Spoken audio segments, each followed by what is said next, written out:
The story begins in a warm cabin, nestled deep in the woods. Outside, the rain gently taps against the roof, and the fire crackles, filling the room with a soft, comforting warmth. The narrator, a middle-aged man with a calm, steady voice, sits by the fire, ready to share a story. The flickering light from the fire dances across the wooden walls of the cabin. "I've got a story for you," he says, his voice soothing and calm.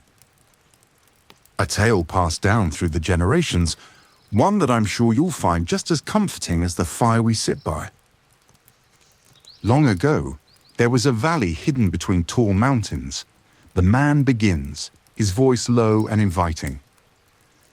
This valley wasn't like any other. It was a place where the trees reached the sky, and the air smelled fresh and clean. The rivers sparkled under the moonlight, and at night, the valley would glow softly, like the stars had decided to come down and rest in the meadow. He tells the story of Elias, a young man who set off on a journey to find this legendary valley, believing it to be a paradise of peace. On his way, Elias meets a wanderer, an old man who gives him a map. The man warns, the valley you seek is not just a place. It's something you must find within yourself. Elias, eager for adventure, presses forward, unaware of the lessons he would soon learn. As Elias journeys through thick forests, the rain falls gently around him. He treks along the path, his boots squelching in the damp earth.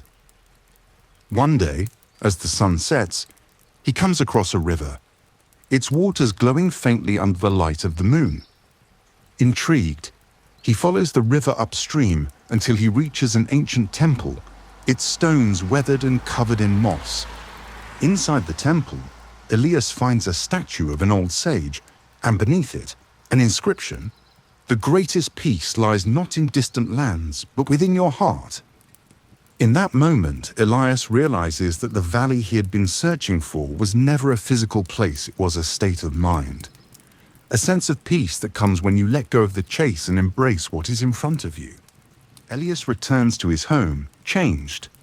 He no longer seeks distant places or treasures. Instead, he finds peace in the simple moments by the fire, in the rain, with a heart at ease. And so, the narrator says, his voice slowing, Elias learned the greatest lesson of all, that peace is not found in places, but in the way we live our lives. The real journey is within us. The rain continues to fall softly, and the fire crackles as the story comes to an end, leaving the listener in a calm and relaxed state.